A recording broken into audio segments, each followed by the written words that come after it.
오늘 함께 은혜 받으실 말씀은 구약성경 열왕기하 4장 17절부터 37절까지 말씀입니다. 열왕기하 4장 17절부터 37절까지 말씀이고요. 구약성경 565페이지에 있습니다. 저와 한 절씩 교독하고 마지막 구절은 같이 한번 합독하도록 하겠습니다. 제가 먼저 읽겠습니다. 여인이 과연 잉태하여 한 해가 지나 이때쯤에 엘리사가 여인에게 말한 대로 아들을 낳았더라.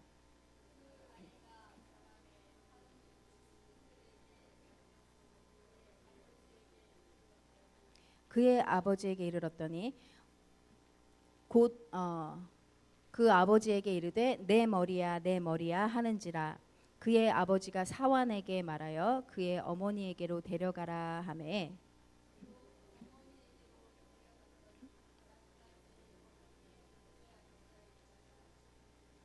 그의 어머니가 올라가서 아들을 하나님의 사람의 침상 위에 두고 문을 닫고 나와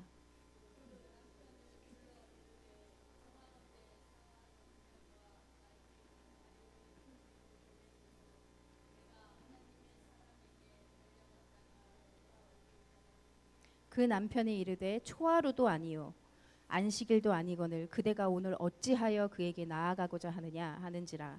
여인이 이르되 평안을 비나이다 하니라.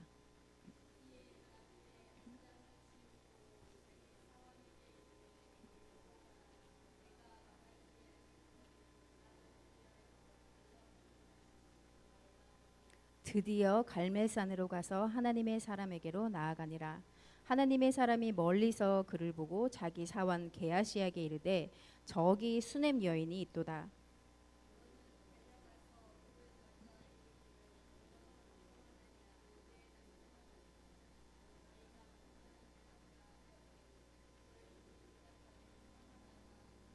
산에 이르러 하나님의 사람에게 나아가서 그 발을 아는지라.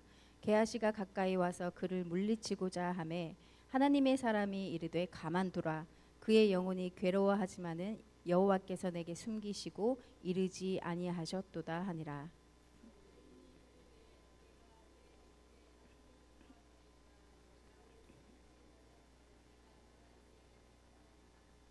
엘리사가 게하시에게 이르되 내 허리를 묶고 내 지팡이를 손에 들고 가라.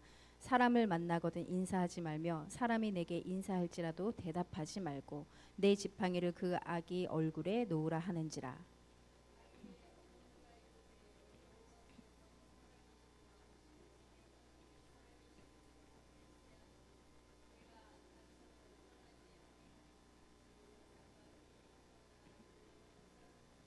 게하시가 그들보다 앞서가서 지팡이를 그 아이 얼굴에 놓았으나 소리도 없고 듣지도 아니하는지라. 돌아와서 엘리사를 맞아 그에게 말하여 아이가 깨지 아니하였나이다 하니라.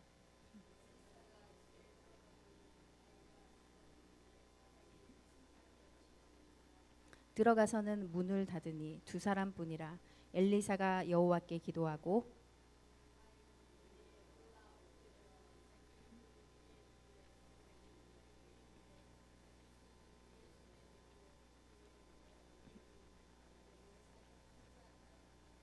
엘리사가 내려서 집안에서 한번 이리저리 다니고 다시 아이 위에 올라 엎드리니 아이가 7번 재채기 하고 눈을 뜨는지라.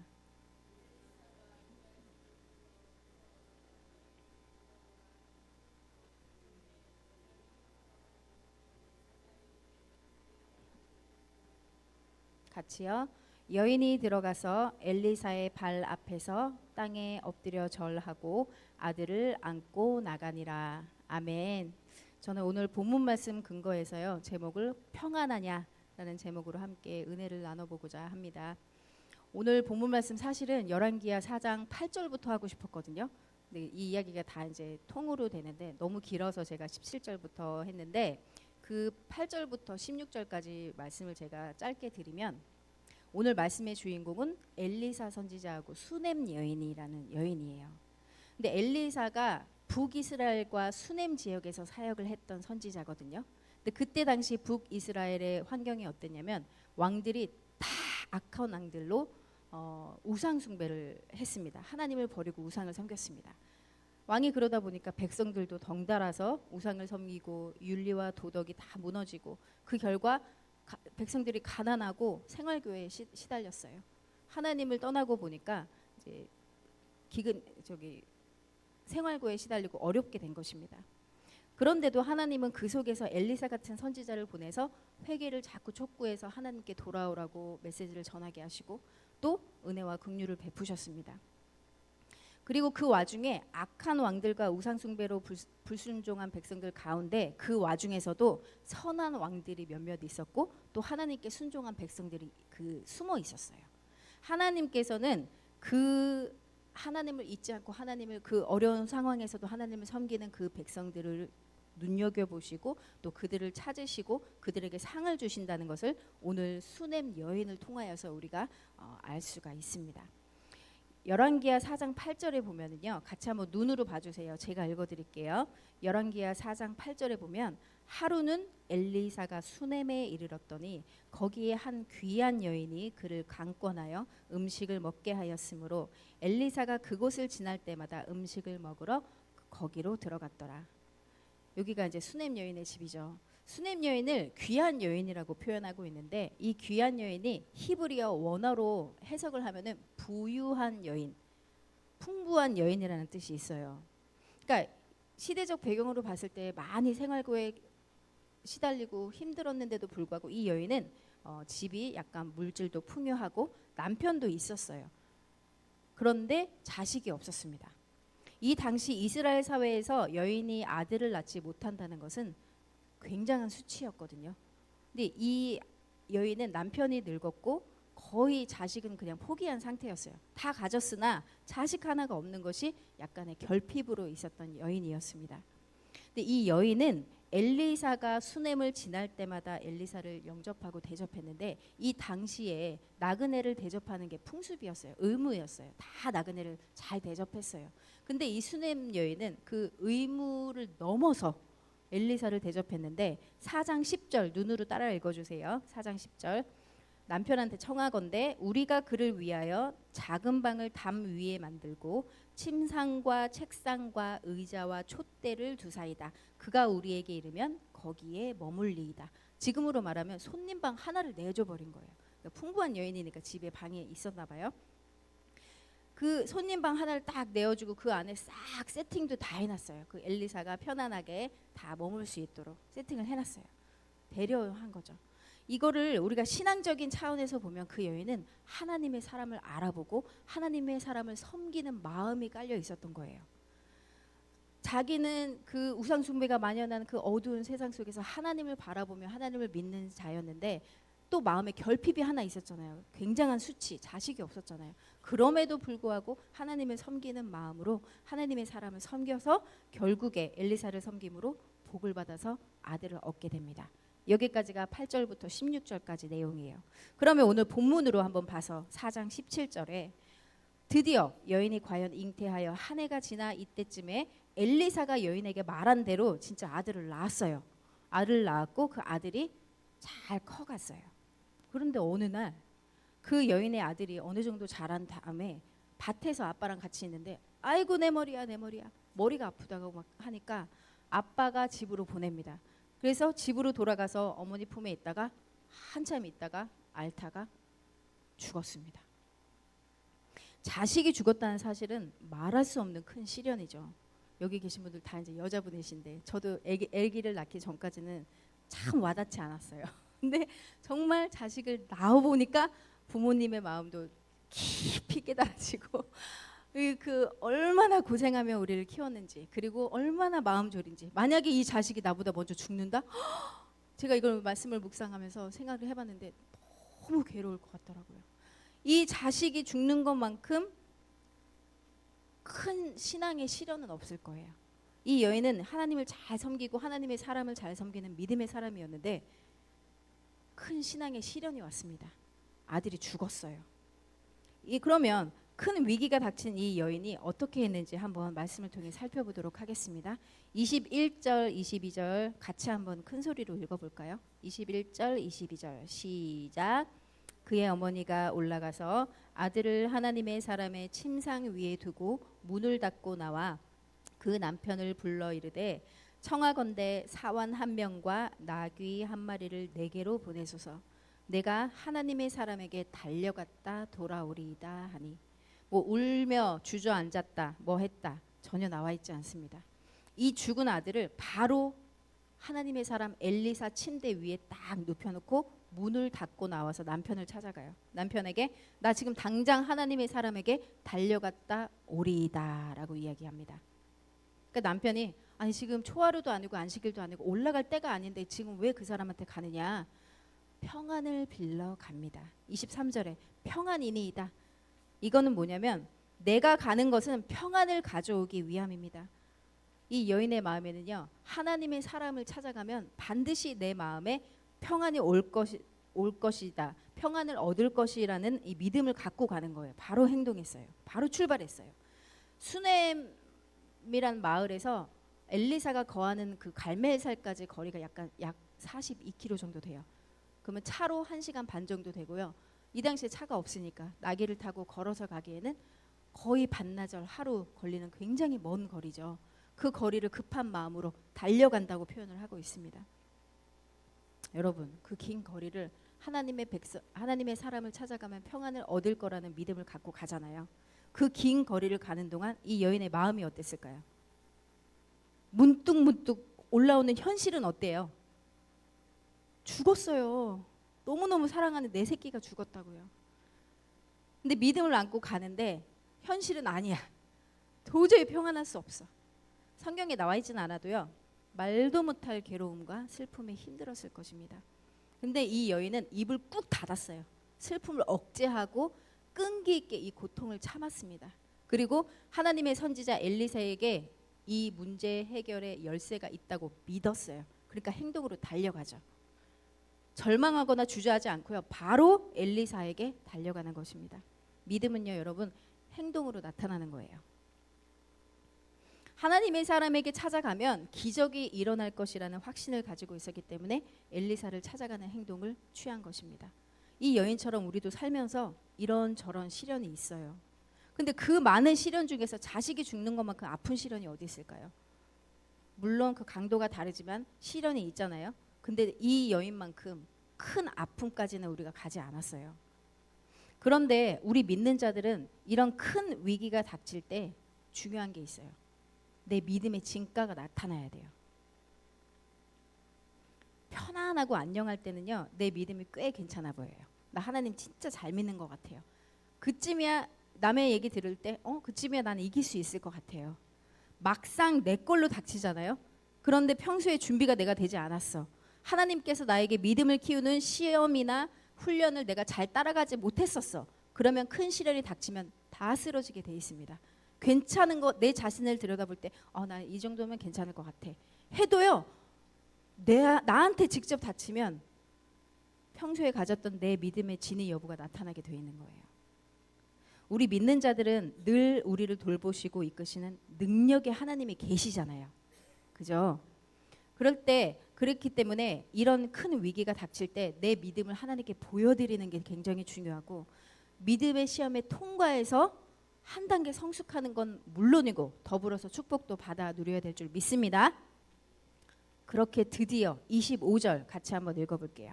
25절 시작. 드디어 갈멜산으로 가서 하나님의 사람에게로 나아가니라. 드디어 한시라도 빨리 하나님 사람에게 달려가고자 하는 이 여인의 마음을 보여주고 있는 구절이에요. 드디어 도착했어요. 26절 같이 한번 읽어볼게요. 시작. 너는 달려가서 그를 맞아 이르기를 너는 평안하냐? 내 남편이 평안하냐? 아이가 평안하냐? 하라 하였더니 여인이 대답하되 평안하다 하고. 멀리서 수넴 여인이 오는 것을 엘리사가 봤습니다. 그리고 사환 게하시에게 그에게 얼른 달려가서 평안하냐고 물어봐라 이랬어요. 여기서 우리가 주목해야 될 게 있어요. 도저히 평안할 수 없는 괴로운 상황인데 이 여인이 평안하다라고 대답하고 있는 걸 주목해야 돼요. 여러분, 이 고백을요, 하나님이 다 듣고 계십니다. 감사할 것이 있을 때 감사하는 건 누구나 할 수 있어요. 당연한 거예요. 평안할 때 평안합니다. 당연한 거예요. 누구나 할 수 있어요. 그런데 진짜 감사할 일 하나 없고 괴로울 때 하나님 감사합니다 입술로 고백해 보신 적 있으세요? 저는 어느 날 감사가 안 나올 때 감사하면 감사한 일이 생긴다고 하잖아요. 마음의 의지적으로 어떤 상황이든 감사하자 다짐을 한 적이 있어요. 근데 제 상황은 그때 한때 진짜 죽을 것 같은 상황이었어요. 험한 말이 여기까지 올라와요. 그냥 입 밖으로 튀어나오려고 해요. 그 정도로 힘들고 사방으로 우겹삼 당하고 너무너무 힘든, 감사할 거 하나 없는 상황이었거든요. 근데 제가 마음에 의지적으로 다짐을 했잖아요. 그래도 감사하자고. 그래서 한번 감사해 보기로 했습니다. 소리 내서. 속으로 감사하는 거 말고요. 속으로는 욕만 여기까지 올라오는데 어떻게 감사가 나와요? 한번 소리 내서 해보자. 해보신 적 있으세요? 어떤 일이 벌어지는 줄 아세요? 감사할 거 하나 없을 때 감사하자 입 밖으로 내면 어떤 일이 벌어지냐면 감사합니다. 눈물이 뚝 떨어져요. 왜? 너무 감사하기 싫은데 감사합니다 소리를 내려니까 막 승질이 나면서도 그게 억눌러야 되니까 눈물이 툭툭 떨어지더라고요. 감사하지 않을 때 감사하니까. 그런데 이게 웬 말이에요? 감사할 수 없을 때 감사합니다 고백을 했더니 하나님도 듣고 마귀도 듣고 나도 들었잖아요. 그때부터 내 마음이 풀어지면서 회복이 되면서 감사할 일이 막 생기기 시작했습니다.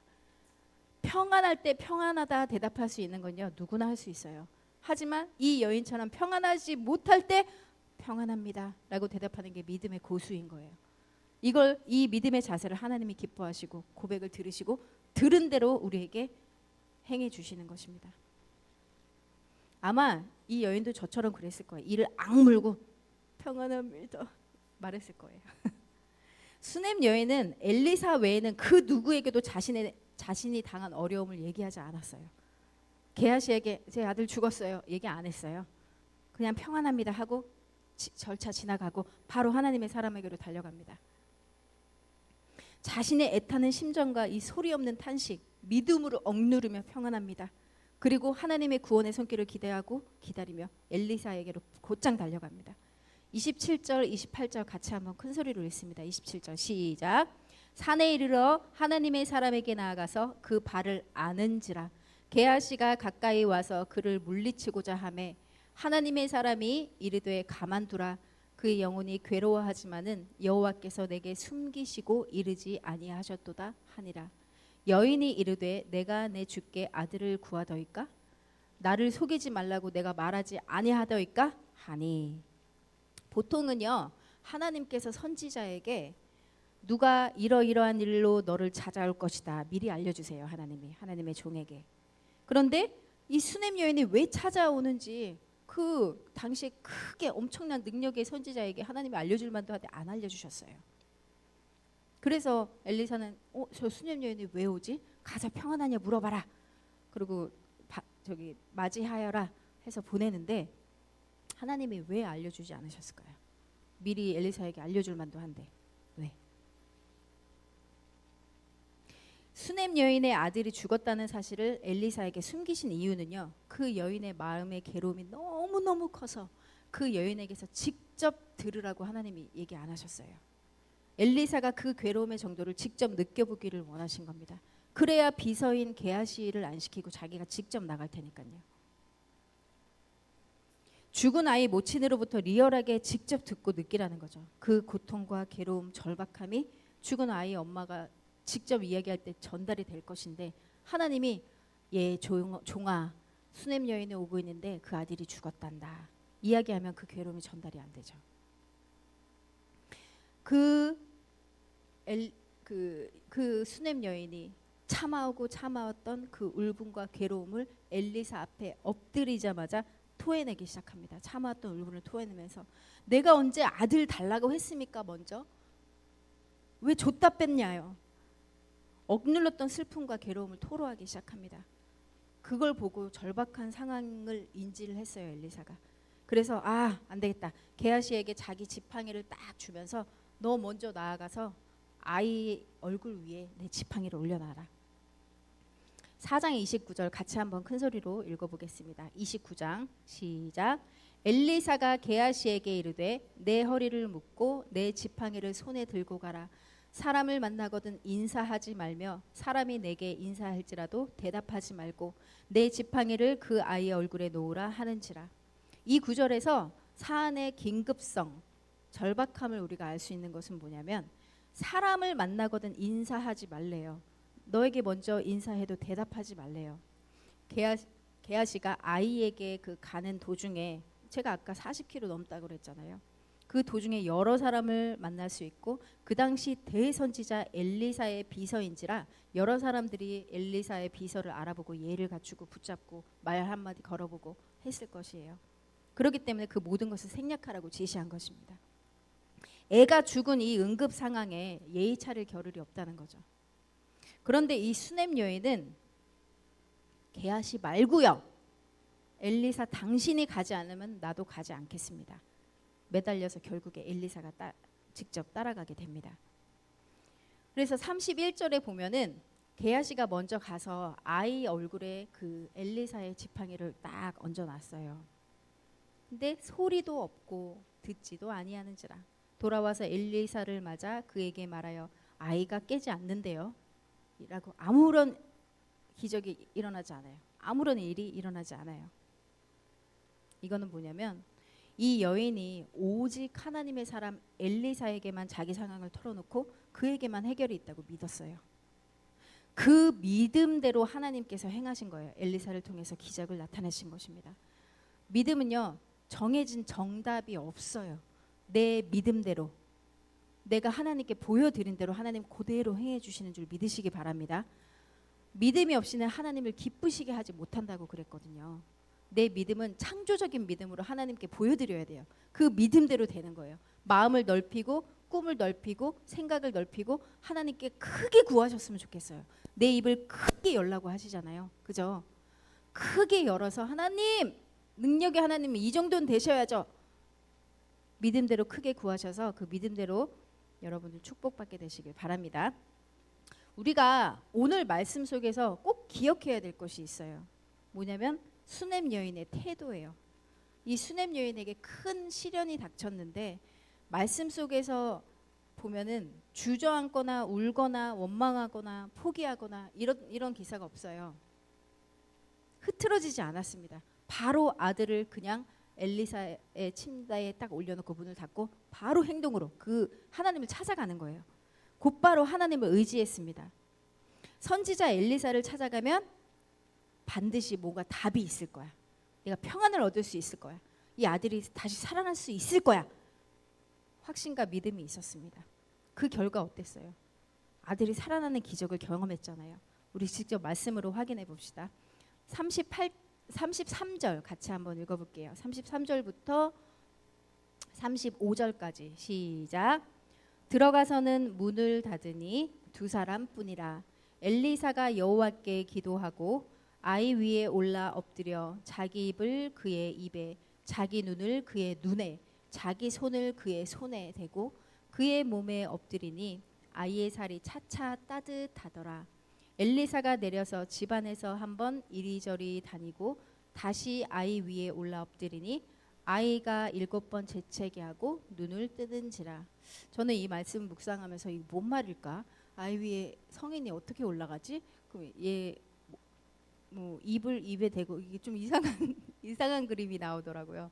이게 뭐지? 근데 그 위에 보니까 여호와께 기도하고 이렇게 행동을 취했잖아요. 하나님이 그렇게 하라고 했으니까 했겠죠. 그래서 하나님께 기도하고 하나님이 하라는 대로 했더니 아이의 몸이 죽었던 아이의 몸이 따뜻해지고 그리고 재채기하고 눈을 뜨는지라 죽었던 아이가 살아났어요. 엄청난 기적이죠. 우리의 믿음대로 하나님께서 행해 주신다고 했는데 이 여인이 이 아이가 엘리사 하나님을 찾아가면 반드시 다시 소생케 되리라는 믿음이 있었기 때문에 하나님이 살려주신 거예요. 이 여인 여기 나와 있진 않지만 이 믿음으로 갔기 때문에 분명히 살려주신 것입니다. 하나님은요 믿음의 진가를 보시고 그 여인을 굉장히 귀하게 여기셨어요. 왜 귀하게 여기셨냐면 나중에 후에 받는 축복도 있거든요. 그건 이따 또 말씀드릴게요. 14절에 아까 그냥 이거는 그냥 들어만 주세요. 14절에 보면은 이 여인은 아들이 없고 그 남편은 늙었다고 표현이 돼 있어요. 어떻게 보면 생각해 보면 그 당시에 아들이 없고 자식이 없다는 거 낙이 없었을 것 같아요. 굉장한 수치였고 무시당했을 수도 있고 한숨 지으며 살았을 수도 있는데 이 수넴 여인은 당시 우상 숭배가 넘쳤던 시대에서도 하나님을 섬기며 살았습니다. 귀한 보석 같은 사람이었어요. 하나님은 그런 사람들 썩썩썩 다 찾아내시고 주목하신다 그랬잖아요. 그런 사람들 상 주신다 그랬잖아요. 하나님을 믿어도 그 여인이 근데 하나님을 믿긴 믿어도 거기까지인 부분이 있었어요. 하나님을 체험하지 못한 부분. 뭐냐면 16절에 보면요. 엘리사가 한 해가 지나 이때쯤 아들을 안으리라 하는 말에 이 여인이 하는 대답이 뭐라고 대답을 하냐면 당신의 계집종을 속이지 마옵소서라고 믿지 않아요. 설마 그런 일이 나에게? 우리 포기한 지 오랜데 남편 늙었는데 그냥 이 정도도 만족하는데요. 하나님을 믿어도 하나님의 능력을 제대로 체험하지 못한 부분이 있었어요. 근데 17절에 과연 잉태하여 한 해가 지나 엘리사가 말한 대로 아들을 낳게 되는 기적을 체험함으로 하나님에 대한 믿음이 업그레이드가 됐어요. 이 여인이 내가 믿던 하나님이 이런 하나님이야? 그러면 제가 또 묵상하면서 이런 질문을 했습니다. 왜 이 여인에게 아들이 죽는 큰 시련을 하나님이 주셨을까? 그거는 하나님이 그의 믿음을 더 성장시키기 위함이었고 하나님을 제대로 체험해서 그 자기의 생활 반경에서 하나님의 사역을 감당케 하시려고 하신 거예요. 하나님은 먼저 전도하기 전에 그 사람을 먼저 하나님 제대로 만나주시고 축복하시고 그걸 전하지 않고는 견딜 수 없게 만드신 다음에 그 사람을 쓰세요. 그 축복의 크기는 다 다르겠지만 하나님은 이 여인의 믿음을 성장시키고 싶으셨어요. 그렇다고 해서 여러분들 감당할 만한 사람들에게 감당할 시험을 주시기 때문에 각자에게 감당할 만한 시험으로 믿음의 시험으로 업그레이드 시키시니까 너무 걱정하지 마시기 바랍니다. 여인이 평소에 가지고 있던 섬김과 믿음, 하나님에 대한 생각, 그리고 그 사람의 성향을 보시고 믿음을 보시고 하나님이 그런 시험으로 성장케 하신 거예요. 그러니까 큰 시련에는 큰 기적이 따라오게 돼 있어요. 그걸 이 여인이 감당할 만했기 때문에 하나님이 이 여인을 통해서 이럴 수도 있구나 보여주신 것입니다. 우리도 살면서 갑자기 평안을 깨트리는 수많은 일들을 마주하잖아요. 언제 어디서 무슨 일이 생길지 모르고 언제 자녀가 어떻게 될지 모르고 그런 일들이 생길 때마다 어떻게 살아야 될까요? 흔들리고 방황하고 하나님 원망하고 벌벌 떨면서 살아야 될까요? 물론 저도 심장이 쿵 내려앉고 바로 믿음을 보여드리지 못한 상황이 많이 있었습니다. 근데 우리에게 갑자기 닥치는 그런 위기나 큰 시련이 내 믿음을 키우시기 위한 믿음의 시련일 수 있고요. 또 한 가지는 나를 넘어뜨리려는 사단은 마귀의 시련일 수도 있습니다. 그걸 잘 분별을 하셔야 돼요. 특히 사단 마귀는 우리의 길을 잃게 만들고 하나님을 향한 시선을 수시로 빼앗아요. 하나님께서 부어주시는 감사와 기쁨과 은혜, 평안을 길면 3일, 짧으면 하루 바로 뺏어가요. 오늘 오전에 은혜 받았어요. 오늘 저녁에 뺏어가요. 예배당에서 은혜 받고 나가요. 나가면서 싸우면서 뺏어가요. 그렇게 사단 마귀는 우리의 하나님께 가는 그 길을 방해한단 말이에요. 하나님이 보이지 않고 환경에 짓눌리면 불평하고 평안할 수가 없습니다. 자꾸 답이 안 나와요. 문제를 자꾸 문제 삼아요. 이런 사단의 방해와 활동은요. 우리가 천국 갈 때까지 계속되는 거예요. 그때까지 우리는 연어가 물살을 거슬러 올라가 자기 고향으로 가서 알을 낳으려고 하는 것처럼 우리의 고향이 천국이잖아요. 목적지가 천국이잖아요. 이 세상이 다인 것처럼 살면 안 되는 것입니다. 이 땅에 잠깐 사는 동안 주님 안에서 평안히 살면서 천국을 준비하는 삶 되시길 바랍니다. 이 수넴 여인처럼 위기 때 믿음으로 이기고 나가면요. 성장하는 건 물론이고 하나님을 제대로 체험하고 축복을 받아요. 그 축복을 전하지 않고는 견딜 수가 없어요. 그래서 하나님을 전하는 사명을 감당하다가 천국 가는 거죠. 더불어서 하나님이 이 땅에서 큰 시련을 내가 한번 이겨나가면 때마다 내 천국에 각자 집이 있어요. 여러분 집이. 그 집 지금 지어지고 있거든요. 보석 벽돌로 지어지고 있어요. 교회에서 청소 조금 해요. 하늘 상급이 쌓여요. 어려우니 도와줘요. 하늘 상급 쌓여요. 하나님이 주시는 믿음의 시련을 참고 이겨내요. 하늘 큰 상급 쌓여요. 그렇게 내 집이 지어지는 거예요. 여러분 생각해 보세요. 이 땅에서는 길면 100살이에요. 그죠? 잠깐 사는 건데 잠깐 사는 이 집도 우리가 막 고민하고 좋은 집 얻고 좋은 집 짓고 하려고 집에 굉장히 신경 쓰잖아요. 천국은 영원히 살아야 돼요. 영원히 살 내 천국 집을 준비하시는 여러분들 되시길 간절히 소망합니다. 네, 이 땅에 어떻게 사느냐에 따라 천국에서의 영원한 삶이 결정되는 거거든요. 그래서 결국에 우리의 목적지가 천국이라는 거는 항상 기억하고 사셨으면 좋겠어요. 이 땅이 다가 아니라는 거, 이 땅의 고통이 다가 아니라는 거, 언젠간 끝이 있다는 거. 제가 예전에 탄천 같은 중랑천이 있어요. 이렇게 예전에 서울에 살았거든요. 결혼 전에. 거기에서 운동을 자주 했어요. 근데 중랑천에 보면은 고기들, 여기도 잉어 이따만한 거 되게 많잖아요. 거기도 고기가 굉장히 많은데 어느 날 제가 이렇게 걷다가 이렇게 물을 구경하게 됐어요. 이렇게 물살이 굉장히 세길래 구경하는데 물고기들이 바글바글 하는데 그 물고기들이 뭘 하고 있냐면 물살이 세게 이렇게 내려오고 있거든요. 거기서 거슬러서 어디론가 가려고 거슬러서 올라가는데 거기서 제가 눈물을 흘렸잖아요. 왜 흘렸냐면 거슬러서 올라가는 수많은 잉어 중에 어떤 잉어들이 있냐면 정말 힘있게 박차고 올라가는 잉어 하나가 있었고요. 올라가다가 떨어지고 올라가다가 떨어지고 너무너무 안타까운데 포기 안 하는 잉어가 있었어요. 그리고 또 어떤 잉어가 있었냐면 올라가다가 죽어버린 잉어가 있었어요. 그거 보고 제가 울었어요. 내 시선이 하나님의 시선이고 잉어가 우리들이에요. 천국을 향해서 하나님을 향해서 길을 쓰고 이 세상의 물결을 싸워 이겨서 주님께 어떻게든 가고자 하는 이 마음, 이 백성들을 보시면서 하나님 얼마나 안타까우실까.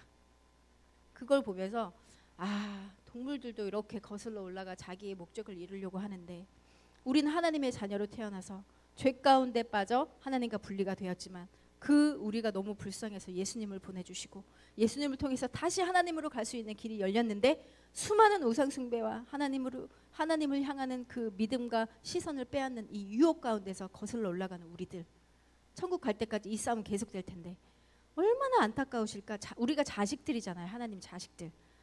그죠? 하나님 자식, 하나님은 우리 부모로서 하나님이 우리를 보시면서 너무나 안타까우실 것입니다.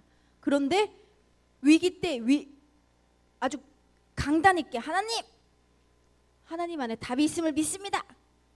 위기 때 주님 붙잡고 그 믿음의 진가를 나타내면 하나님이 얼마나 기뻐하시겠어요.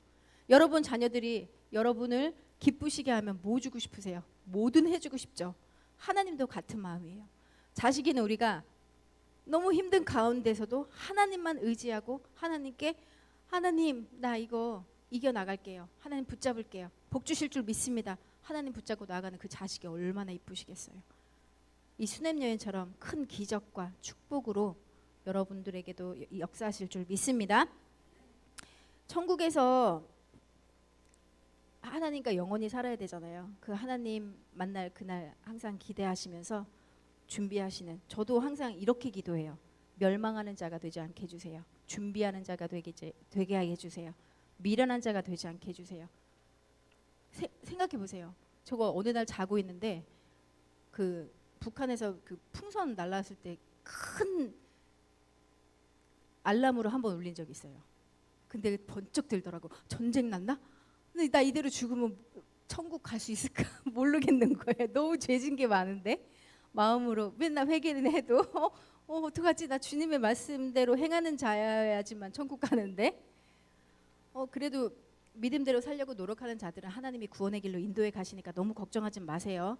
내가 구원을 이루는 게 아니에요. 하나님이 이루어 주시고 하나님이 이끌어 가시는 거예요. 그냥 막 사는 사람들은 내버려 두시겠지만 항상 믿음으로 살려고 노력하고 이렇게 주의 말씀을 사모하고 이 자리에 나오는 여러분들은 하나님이 끝까지 인도해 가실 거니까 너무 걱정하지 마시기 바랍니다. 그래서 전쟁 나면 끝인데 순간 위기감이 오더라고요. 그 미련한 여인들처럼 등불이 준비 안 됐으면 문 닫히면 끝인데 그 불안함이 딱 엄습해 오면서 하나님 준비해야 되겠다. 아무리 육아로 힘들어도 새벽 기도는 꼭 해야 되겠다. 이 생각하면서 하나님하고 이 끈을 놓치면 안 되겠다. 기도 없으면 하나님하고 이게 교통이 이제 점점 단절이 돼요. 왜? 사단 마귀가 가만히 안 두거든요. 자꾸 세상에 근심에 환경만 바라보게 하고 근심에 눌려서 말씀 못 들어가게 하고 분리시켜요. 하나님이랑 자꾸. 그게 사단 마귀가 하는 일이에요. 그래서 우리가 그거를 잘 이기고 늘 하나님 바라보고 하나님 붙잡고 나아가려면 평소에 믿음의 훈련 잘 해야 되고 시련이 와도 이겨나가야 되고 기도로 하나님과의 교통이 있어야 될 줄 믿습니다. 결론을 맺겠습니다. 제가 아까 초반에 북이스라엘 상황은 악한 왕들과 우상숭배로 불순종한 백성들이 많이 있다 그랬잖아요. 그 가운데서도 선한 왕들이 있었고 하나님이 포기하지 않으시는 하나님께 순종하는 그 하나님의 백성들이 있었어요. 그 백성들 하나님이 주목하시고 그냥 안 내버려 두세요. 상 주신다고 했잖아요. 사람들은 수많은 사람 속에서 진짜 잘하는 사람 하나 숨어 있으면 못 찾을 수 있어요. 하지만 하나님은 쏙쏙들이 다 찾아내세요. 그래서 그 사람 그냥 가만히 안 주세요. 구원의 길로 인도하시고 축복을 주세요. 그중 하나가 수넴 여인이었습니다. 이 수넴 여인이 후에 또 어떤 축복을 받냐면 열왕기하 8장 1절에 그냥 귀로 들어주세요. 엘리사가 이전에 아들을 다시 살려준 여인에게 이르되 너는 일어나서 내 가족과 함께 거주할 만한 곳으로 가서 거주하라. 여호와께서 기근을 부르셨으니 이 땅에 7년 동안 이 말이라. 북이스라엘에 하도 우상숭배 심하니까 7년 동안 기근이 와요.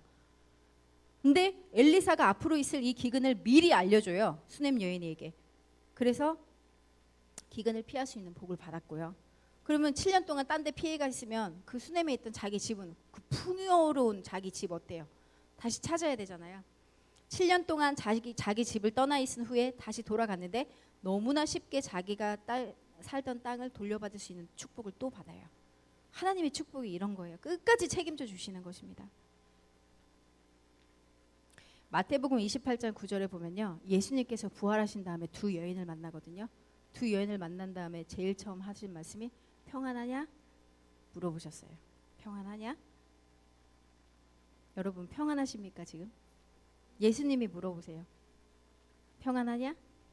저는 이 말씀 저한테 주시는 말씀이에요. 평안하냐? 아연아 평안하냐?